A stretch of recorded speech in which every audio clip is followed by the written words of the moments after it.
Hello, everyone. Welcome to the Free Radical Media Podcast. I am Eric Scott Picard, joined as always by my co-host Patrick Ryan. Tonight we've got a pretty fun show for you. We're going to be joined by Susun Weed.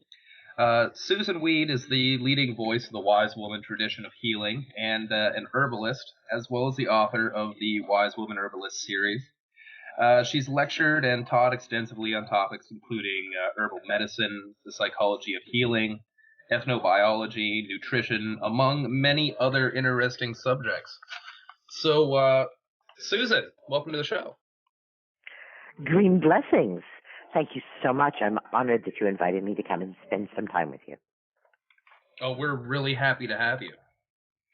I guess first of all, why don't you tell us a little bit about yourself and how you kind of came into this line of teaching and thought.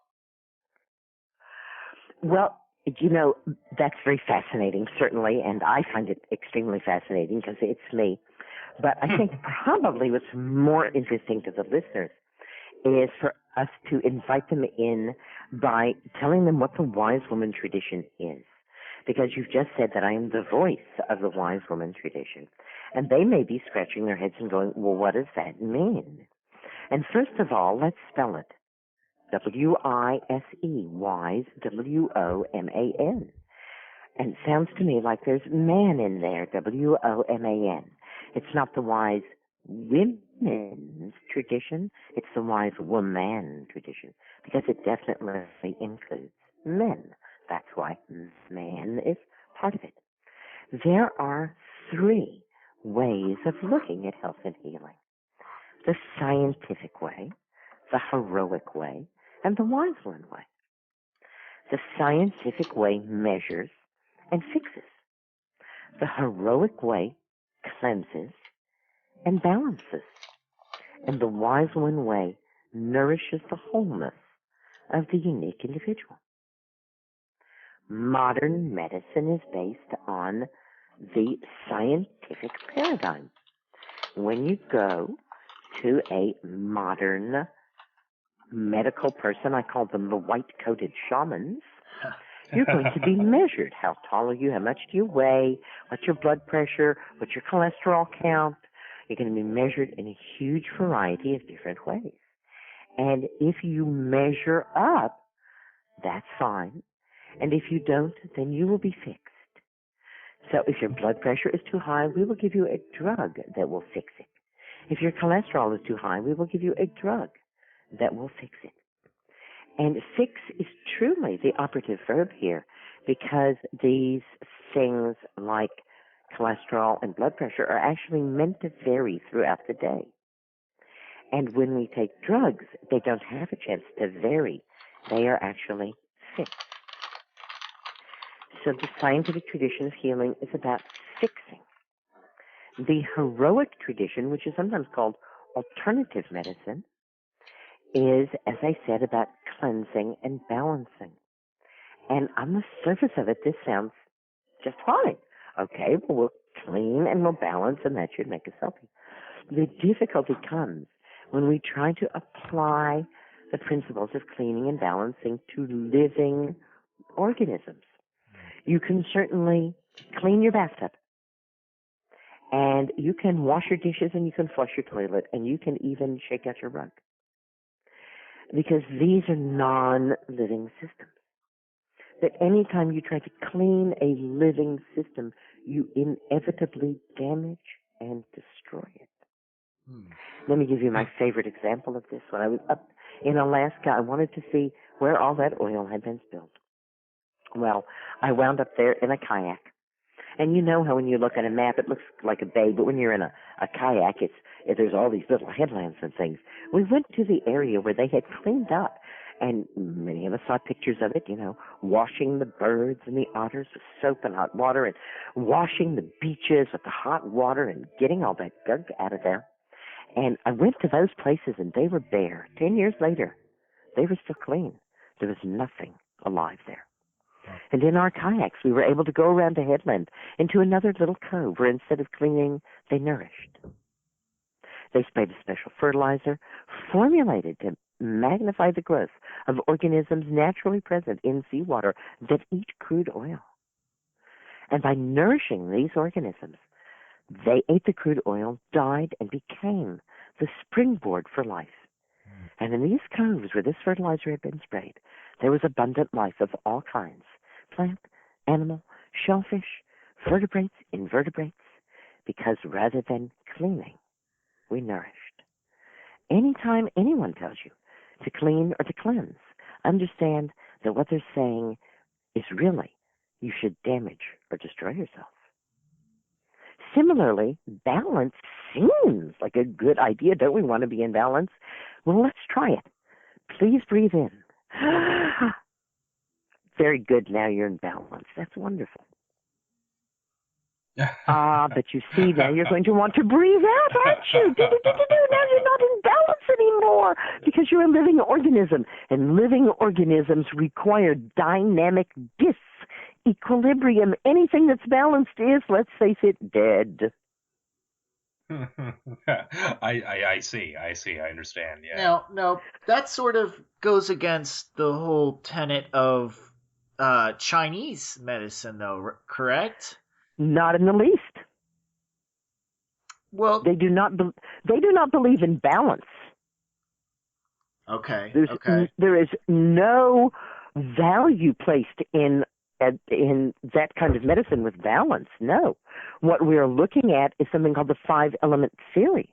And the 5-element theory shows how the energy moves from place to place in the body. Okay. So instead of... And in some places it may be deficient, and in some places it may be stuck. But we are never striving for balance. We are striving for dynamic disequilibrium. Would you say there's a difference between balance and harmony? Harmony is defined as disparate things working well together. Okay. That's very interesting. I think I see generally, it's about like the movement and flow of the natural course of life, right? In the body. The circulation of the circulation of blood, the circulation of energy, the circulation of nutrients, right?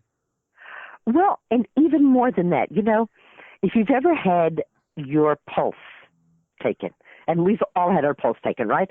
Someone puts curls their hand around your wrist and presses with their thumb or one of their fingers into that soft spot in your wrist and looks at their watch and counts how many heartbeats in 15 seconds, multiplies that by 4 and tells you how many times your heart is beating per minute. And that's a perfectly reasonable way to take a pulse. There's nothing wrong with it, but now we have computers that can do it. And the computers don't have to wait for 15 seconds and then multiply by 4. The computers can figure out, given the amount of time between the pulses, how many pulses there are per minute instantaneously. And what they find is the people whose pulses vary the most are the healthiest. So if that computer is going 100, 92, 98, 90, 100, 94, then that's going to be healthier than a computer that's going 95, 95, 96, 95, 95. Okay. There's more dynamic disequilibrium in the system, which means there's more flexibility and there's more resilience. And so we come to the wise woman tradition because, you see, one of the difficulties with the scientific tradition is there's no definition of health. You can't be healthy in the scientific tradition. You can only be not sick. Right. Yeah, right, sure. Yeah. That's very different than being healthy. Yes. And in the heroic tradition, you also can't really be healthy. You can only follow the rules.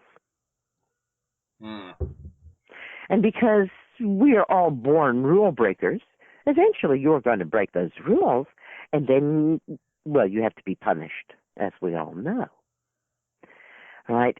And so, again, we don't have an active definition of health. What we have is a desire for cleanliness and balance, neither of which can ever be fulfilled. It's only in the wise woman tradition, which nourishes the wholeness of the unique individual, where we have an active definition of health, which is resilience and flexibility. So that my friend who has multiple sclerosis can be healthy because she is a resilient and flexible person. Huh. Interesting. Okay. So, so tell us then a little bit about, I guess, a little bit more about the philosophy of it, but in particular, for example, your friend with multiple sclerosis. I mean, how do you achieve that resiliency? How do you achieve, that kind of dynamic, healthy way of being? There are certainly a lot of different ways to do that, and that's why we talk about nourishing the unique wholeness of each individual. But let's talk a little bit more before we talk about specifics about what we really mean by wholeness. The heroic tradition is sometimes called alternative medicine, and it's sometimes called the holistic tradition, and it's usually spelled with a W, W-H-O-L, holistic. The holistic I'm talking about is not spelled with a W, it's spelled with an H, and it refers back to hologram. And a hologram is a very unique kind of photograph. If you take a hologram of something, and then you cut that holographic image in half, you have two complete images. Not, say it's a face, and we cut it in half. We don't have the top half of the face and the bottom half of the face.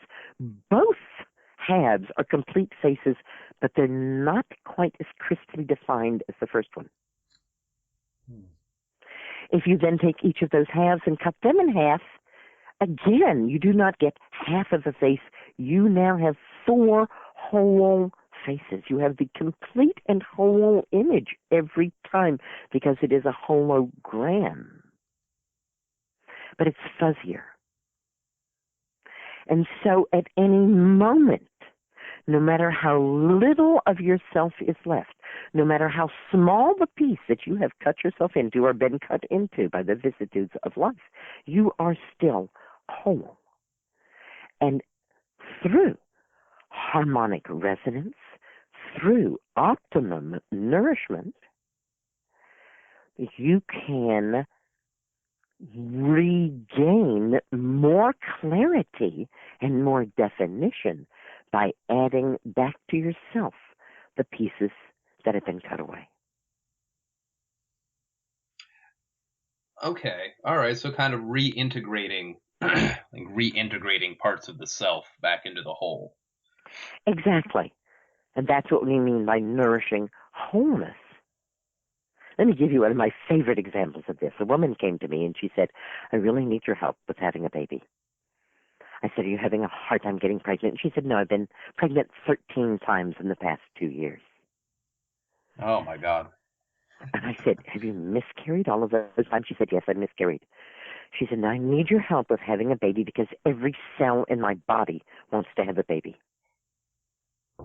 Now, you, as I am sure, have just had the thought, maybe not every cell in your body wants to have a baby, dear. That was my first thought. Yeah. Right? Sure. I mean, you got to think, maybe not.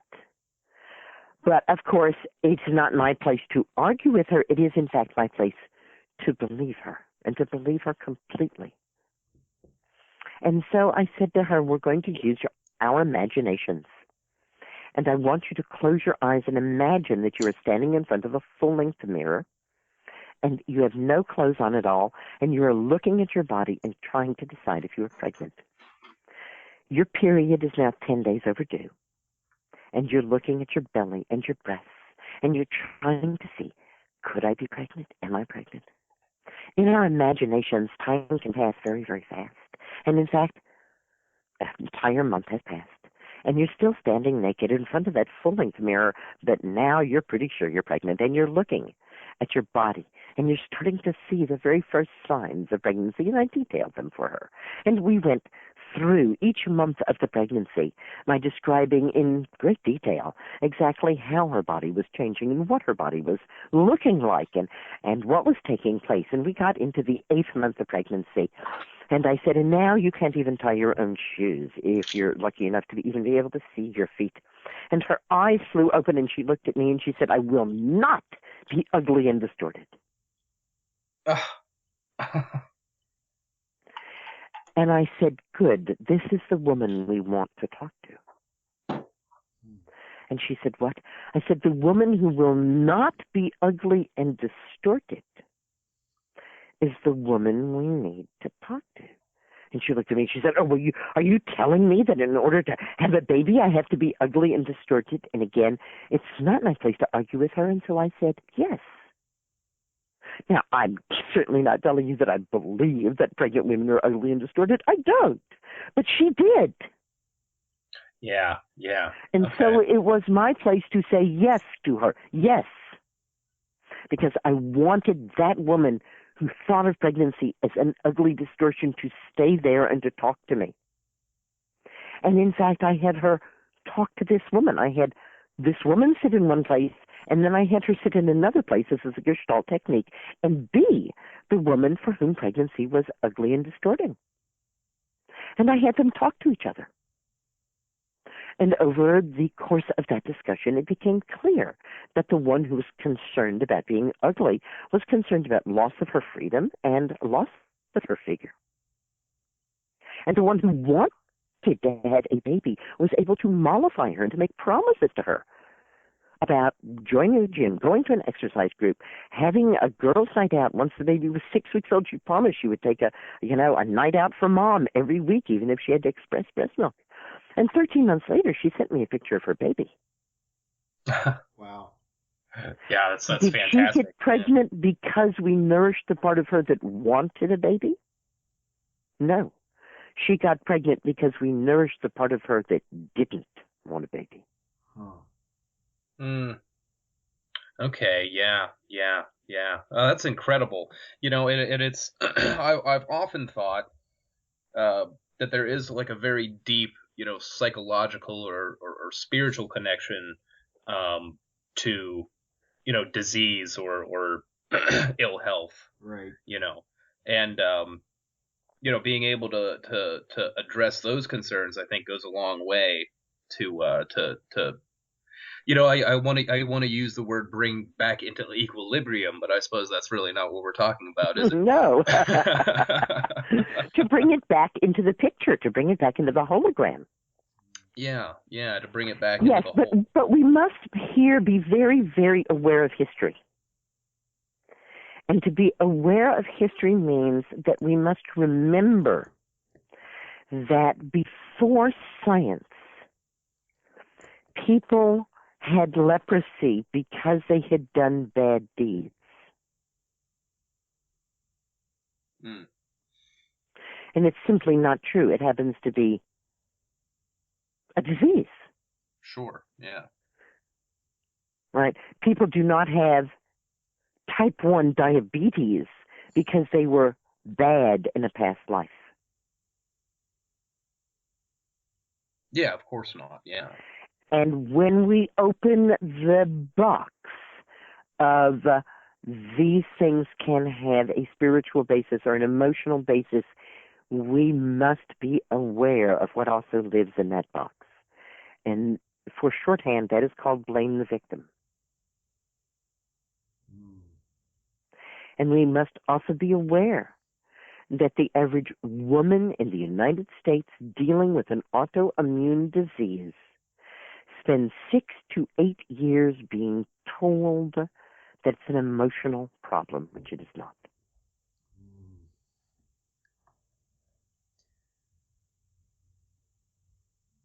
Yeah, I see. Well, tell us a little bit more about that. Like, is it autoimmune disease? What exactly do you mean by autoimmune disease? Well, there's a whole host of autoimmune diseases, but let's go back a little bit to what we were talking about before. And so we said that the scientific tradition measures and fixes, and they primarily fix with drugs and surgery. And the heroic tradition balances and cleanses, and they do that with a whole variety of different things. But their three primary modes of action are to poke, to puke, and to purge.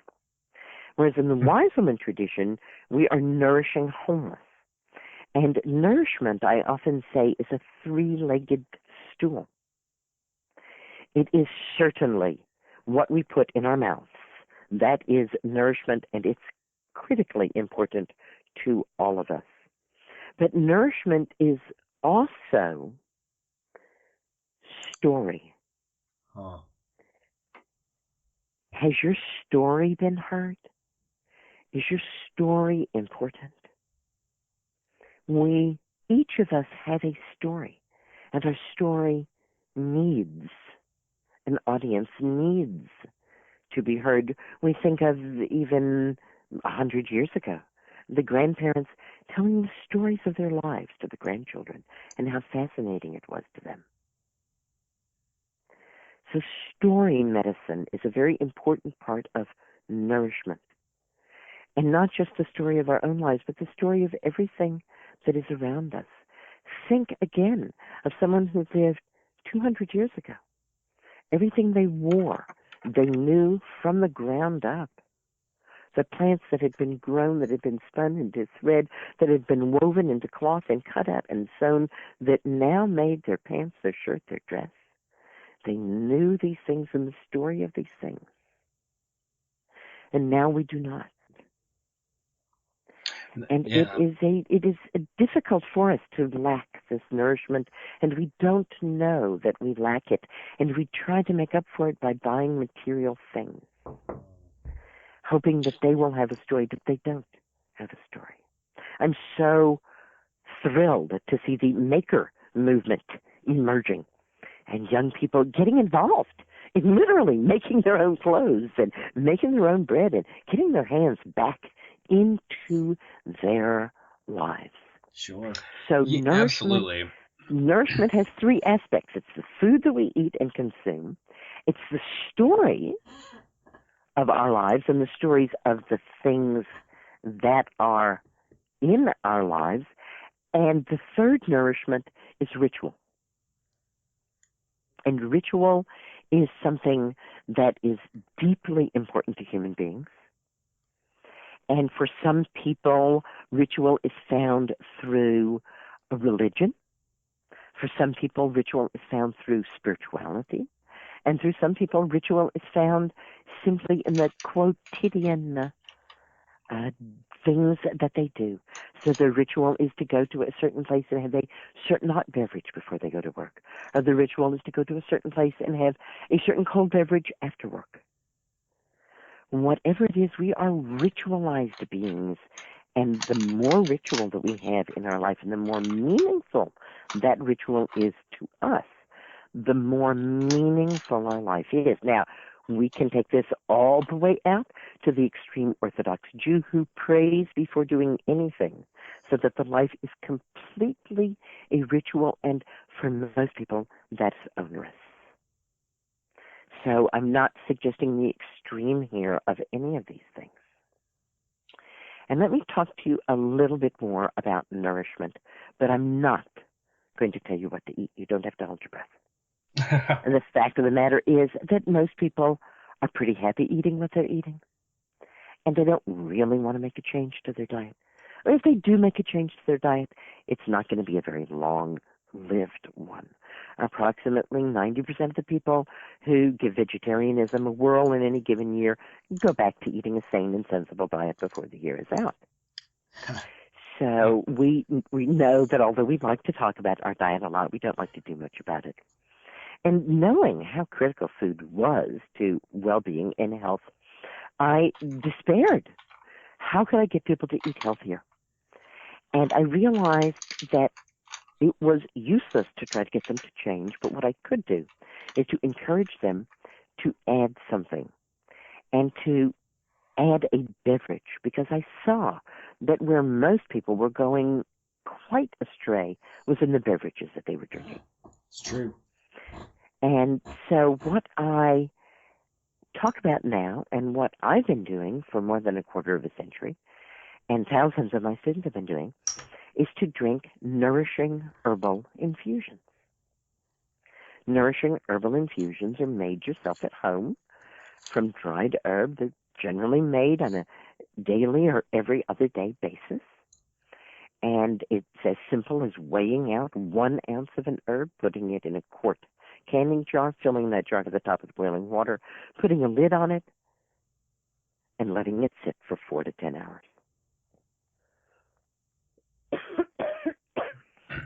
It's not in the pan. It's not cooking. You don't have to do anything about it. You don't even have to turn on the fire. If you have an electric tea kettle, fill it up. All right, get that water to the boil while you're weighing out your herb and getting it in your quart jar. Then fill your jar to the top of the water, put a lid on it, and as I say, go to sleep. It's that easy to do. What are some herbs you recommend with the infusions? I rotate through 5 nourishing herbal infusions. Stinging nettle, the herb of energy. Oat straw, the herb of sexuality. Red clover, the world's leading anti-cancer herb. Linden, absolutely magnificent anti-inflammatory herb. And comfrey, which only affects the skin, the ligaments, the tendons, the bones, and the mucous surfaces of the respiratory, digestive, and reproductive system. Oh, and it has a special kind of protein that helps to build short-term memory cells. So remember, comfrey. Now, are these found within North America, or do you have to order them from other countries? They are all local North American herbs. Nice. Nothing is from a foreign country. As a matter of fact, most people can harvest 1 or more of these herbs freely and easily themselves. If you want to see me harvesting these herbs and working with them, you're going to go to YouTube. I have about 130, 140 YouTubes. And you can see me working with the plants. For instance, linden. Most cities have a linden avenue. Where do the two of you live? Northeast Ohio, right between Pittsburgh and Cleveland. Right between. Well, I know that there are linden trees in Pittsburgh, and I bet there's linden trees in Cleveland. And there's a linden street. I'm pretty sure there's a few linden streets in our city too. There you go. And there's a great you many will, you will find trees. linden trees on those streets called Linden Avenue. And on the YouTube, where you see me working with the linden, I'm at one of those big box, huge retailers, and their planting is linden trees because they're really sturdy trees. And we're harvesting the linden flowers, and you see people, the people coming and going from the store, and people stop and say, "What are you doing?" And myself and the apprentice, and we're harvesting linden. It's a wonderful anti-inflammatory. It's the world's leading anti-flu and anti-cold remedy, and we're talking about it. And suddenly, you don't see this in the YouTube, but suddenly I heard, and I turn around, and there's a man there with a saw. And I said to him, "What are you doing?" He said, "I'm harvesting linden." And he cuts this entire branch off the tree. I said, "You're harvesting linden by cutting the whole branch off?" He says, "Yeah, it looks too difficult what you're doing, picking those flowers off one by one." He throws the branch in the back of his pickup, and off he goes. Oh, Jeez.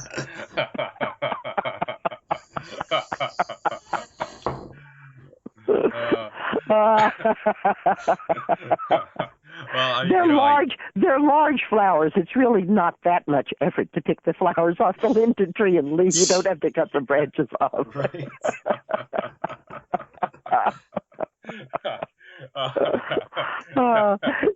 Different strokes for different folks, I suppose. Indeed. Right? Let me tell you about a wonderful letter that I received. It was from a woman that I didn't know. And she said to me, I want to tell you my story. And then at the end of it, I have a question for you. And it was a 2-page letter. I thought, ooh, okay, so here comes the story.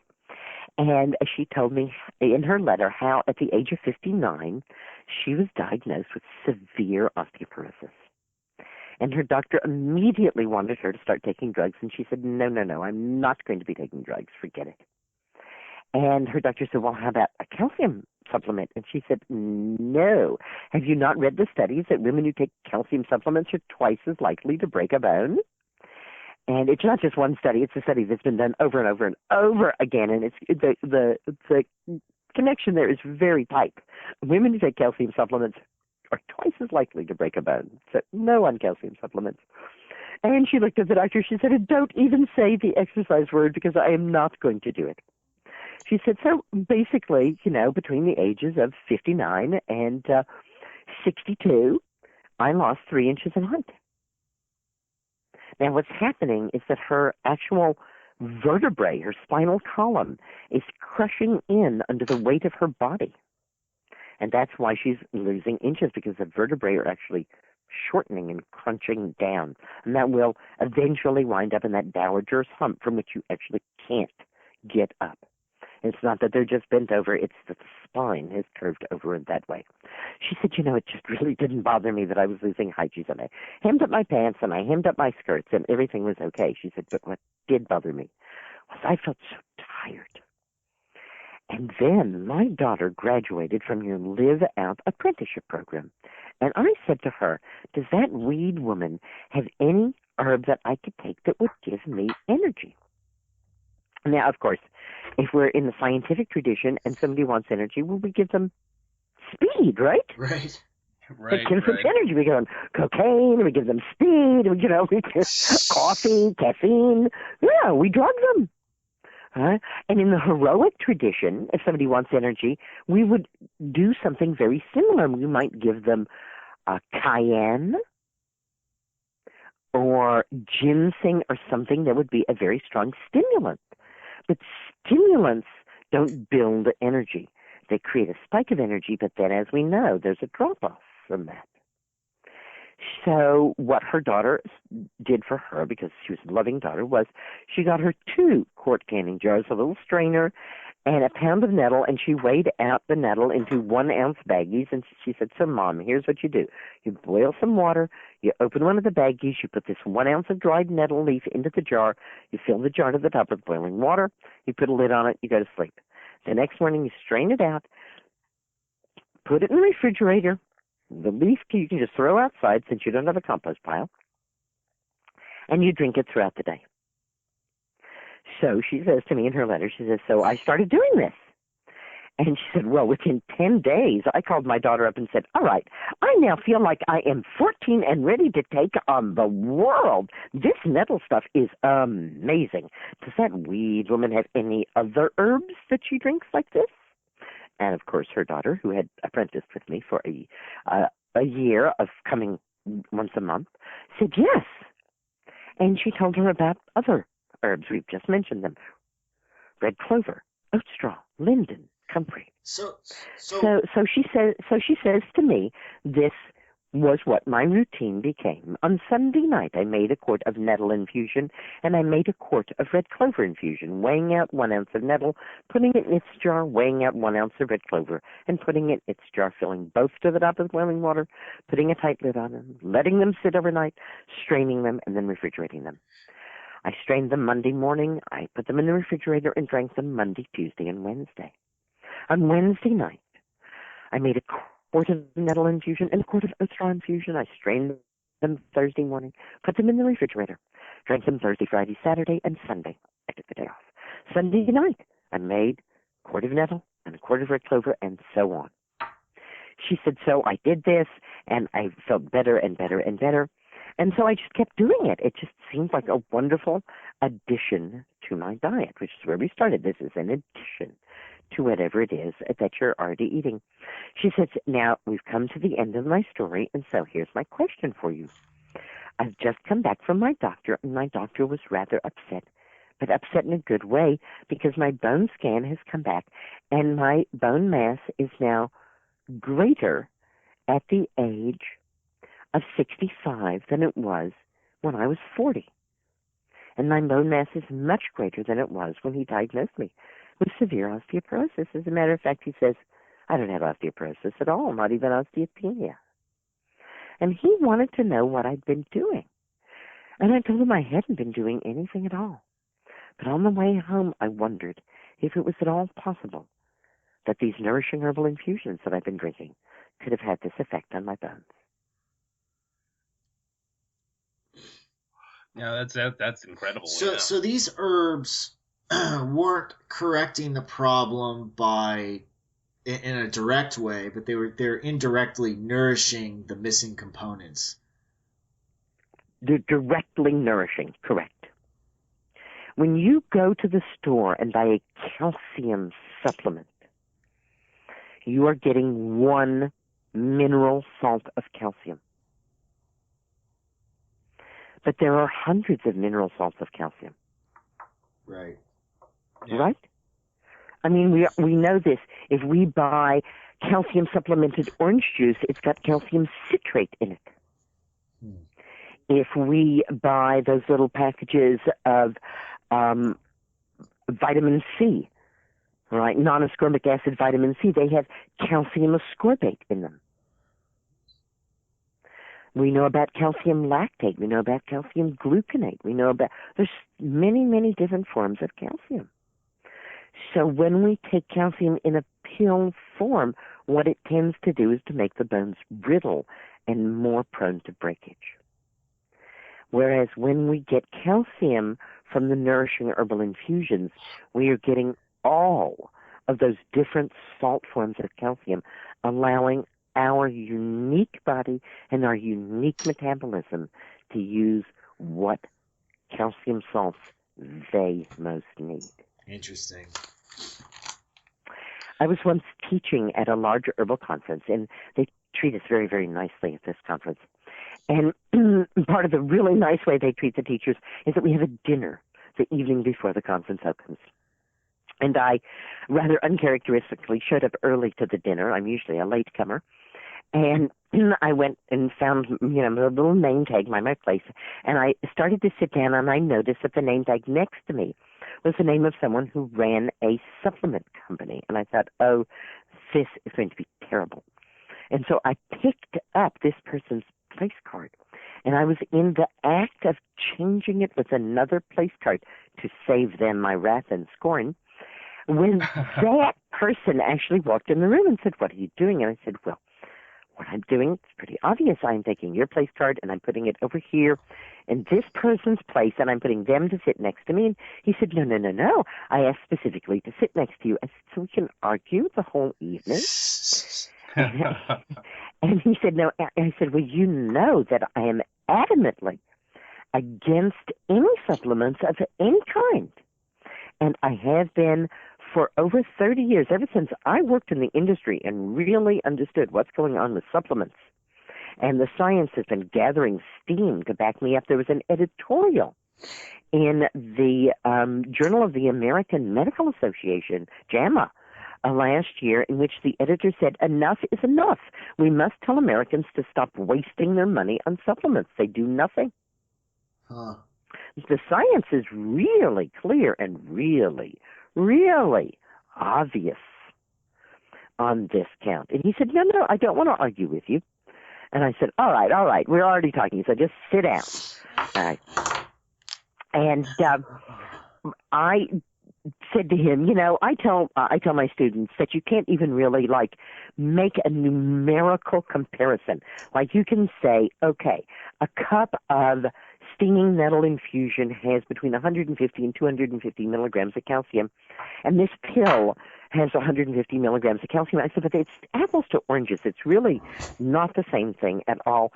And so what I tell students to figure is that the nutrients as found in the plants, so long as the plants have been heated, frozen, fermented, dehydrated, or covered in oil long enough to break the cell wall,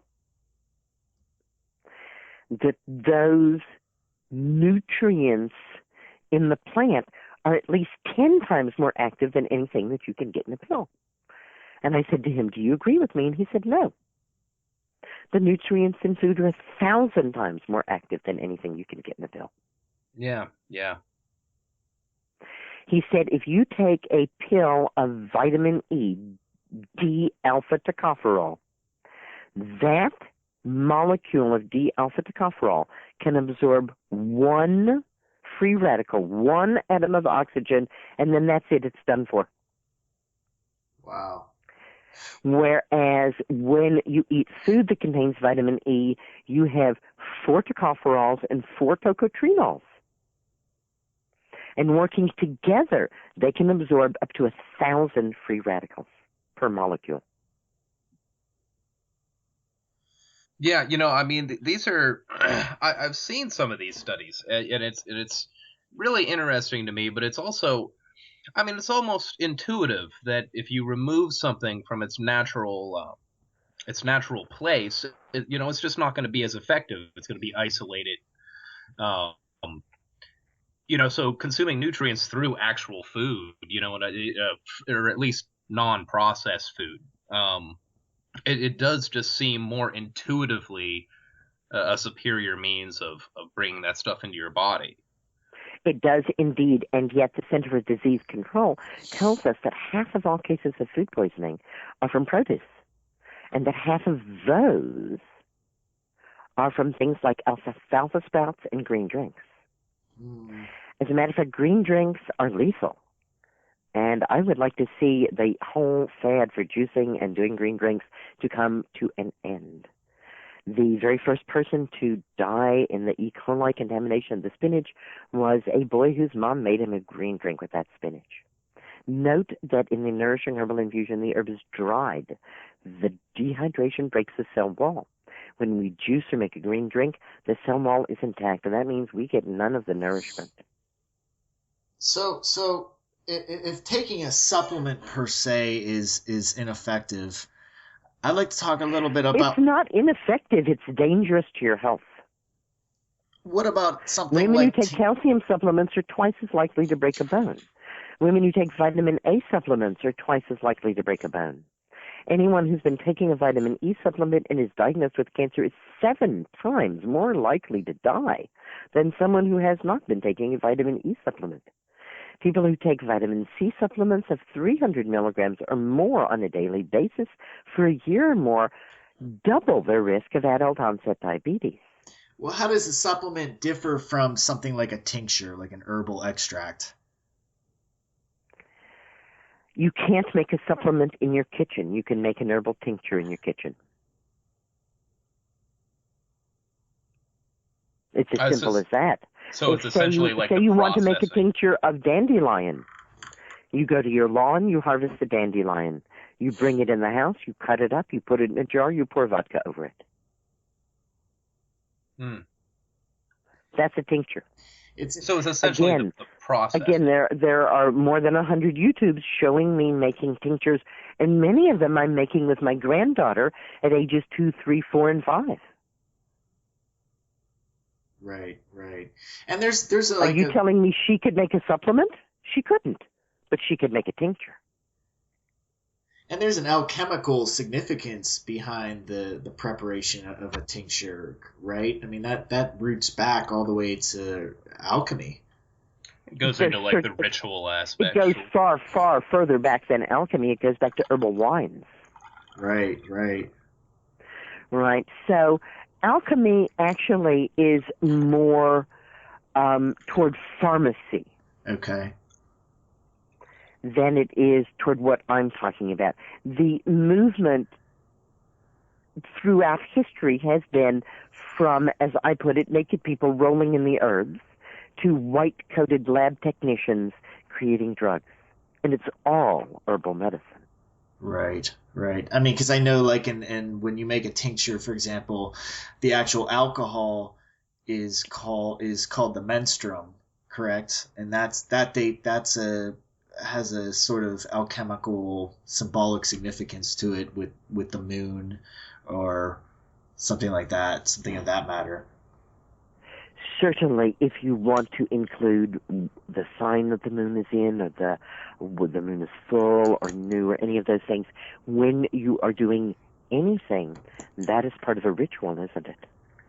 And we're very ritualized beings, and that is wonderful.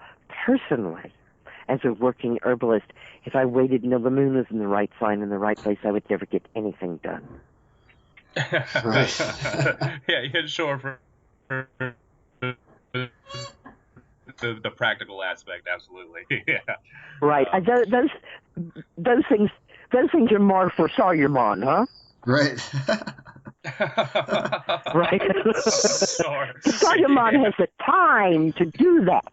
I don't. Certainly, certainly, yeah.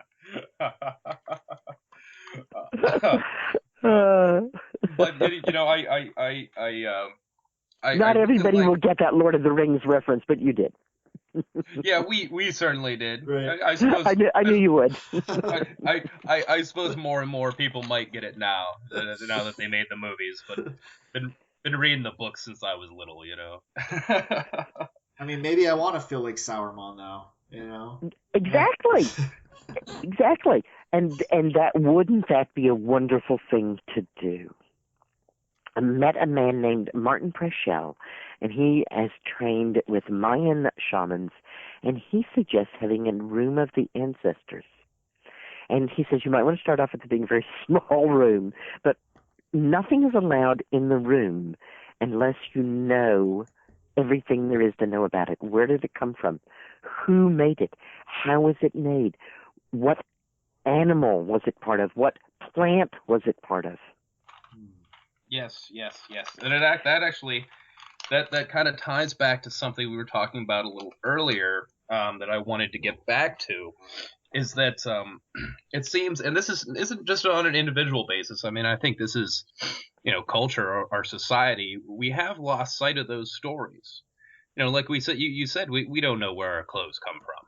You look around a room, just the room I'm sitting in. I don't know where half of these things were made. I don't have any kind of I bet you don't know attachment. where 99% of them were made. Exactly. Exactly, right. And that's Except why for those. Martin says start with a small room, Yeah. because all that's allowed in there are things that you absolutely know everything about. So we wanted to talk about some up and coming things that were happening in medicine, and there are some exciting things that are happening. First of all, primary care physicians have had it, and most nurses have had it too. They have just had it with the system as it is. It makes them unhealthy, and they hate doing what they do. And my experience has been that you don't go out and spend the time and the money that it takes to become an MD unless you really care about people. And so some amazingly forward-thinking people are following a kind of Chinese adage, which we've all heard, which is you only pay the doctor when you're well. And they are setting up healthcare organizations, and this started, of course, at the very, very high end, right? And a doctor said, to his wealthiest patients, listen, you pay me $1,000 a month, and then I'll just be your doctor, and you don't have to wait, and you can call me up at any time of the day or night, and you can come to see me, or I can come to see you, and I'll be your doctor, and you just pay me $1,000 every month, and it'll cover everything. Huh. And for very high-end people, that was really wonderful, but this is now being replicated at the low end, too, on the order of $150 to $200 a month for a family of 4. Interesting. And you That's pay certainly a the better. doctor every month. And that's your health care. And the doctor then does not have to file any insurance papers. Yeah, And they were talking about like some of the more arcane and utterly ridiculous things. So insurance will only pay for cleaning wax from one ear at any doctor's visit. Yeah. It's a So ridiculous if you we have all been through this. Like we go and we think, couldn't you just do this all right now? And you get another appointment, and then you have to come and wait, and you're like furious by the time you get in because you feel like your rights have been trampled on, that you're sitting there in the waiting room. They made an appointment with you. Why don't they keep the appointment? And of course, they feel totally trampled on because they don't have enough time to see people, and people are desperately trying to talk to them. And what are they going to do? Say, there's people waiting in the waiting room. I can't hear your story. Nobody wins. Nobody's happy. And here's a way to cut through this and it's happening. There's several groups doing it. One of them is dealing with 35,000 people, half of whom are on Medicaid. One woman said, I can't afford to do this at $125 a month. I have a drug that I have to buy for $138 a month. And they checked and they found they could buy her drug wholesale at $1.55 a month. And they said, you pay us $125 a month, we'll give you the drugs for free. You know, first of all, I think that's a really interesting model. Secondly, I'm so incredibly infuriated by what you just said, that this woman was paying $136 a month for something that essentially cost nothing. That's just a symptom of how broken our healthcare system is. But what a terrific thing, though. That's a really interesting alternative healthcare model. I'd really like to investigate that more. It's going to spread. And it's going to spread because it's driven by the doctors, not by the insurance companies. I think it's... And on a somewhat other front, and a much more highly technological front, healthcare is coming more back into our own hands. Funny kind of a little story. I wanted to check and see what the vitamin D level in my blood was. So I drive past a lab. I just stopped and I went in. I waited an hour and a half and went into the lab, and said, okay, take some blood and test for vitamin D. And she said, where's your doctor's order? I said, what do you need a doctor's order for? I want to know how much vitamin D is in my blood. It's my body, my blood. Test me. She said, we're not allowed to do that without a doctor's order. Great. So now I have to make an appointment with the doctor. I have to go to the doctor. I have to wait in the doctor's office to finally be seen and to have the doctor write me a script for a test for vitamin D. I go back to the lab. I wait again at the lab. I go in. My arm is tied off. They're about to draw blood, and she says, oh, he didn't specify which vitamin D test. I can't do this. Huh. I said, you're kidding me. She said, no, there's 3 different vitamin D tests, and he just wrote vitamin D test. You have to go back to the doctor and get a better script. We are not talking something esoteric. We're not talking a disease here. We're talking about Susan would like to know what her level of vitamin D is. Right. Very simple, very straightforward. So I did indeed go back to the doctor and get him to write a specific script for me. And then I went for the 3rd time back to the lab. And at this point, we actually got to the part where they were standing there with the needle, about to put it in my arm, and they said, oh, by the way, your copay on this is $150. Yeah. And I untied the tube. I did not throw it on the floor, but believe me, I wanted to. I handed it to them, and I stalked out. Yeah. And I wound up in Florida at Life Extension in Miami, where for $25 they were very happy to test for the vitamin D level in my blood. Huh. So this is not just a, oh gosh, life is terrible story. This is a, whoa! A young woman has developed a computerized way to measure or test almost anything from a single drop of blood. And the test for anything from your single drop of blood will run between $5 and $20, and you will be able to go into any large drugstore, ante up a drop of blood, and say, what's my cholesterol level? What's my vitamin D level? What's my blood sugar level? Anything you want to know about yourself, no gatekeeper, no lab.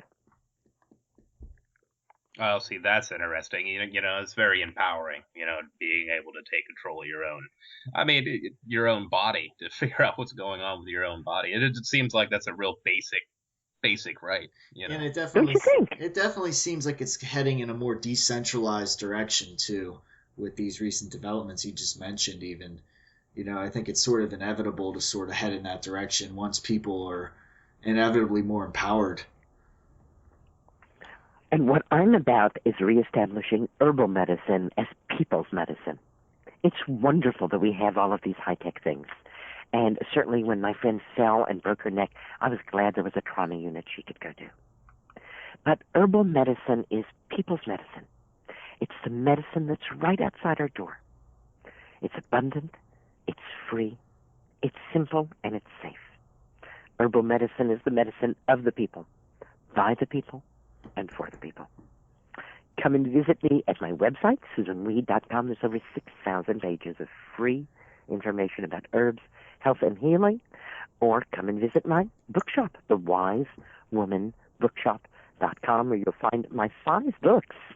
Wise Woman Herbal for the Childbearing Year, Breast Cancer, breast health, The Wise Woman Way, New Menopausal Years, The Wise Woman Way, my big green book for everyone, Healing Wise, and my most recent book, down there, Sexual and Reproductive Health for Men and Women, The Wise Woman Way.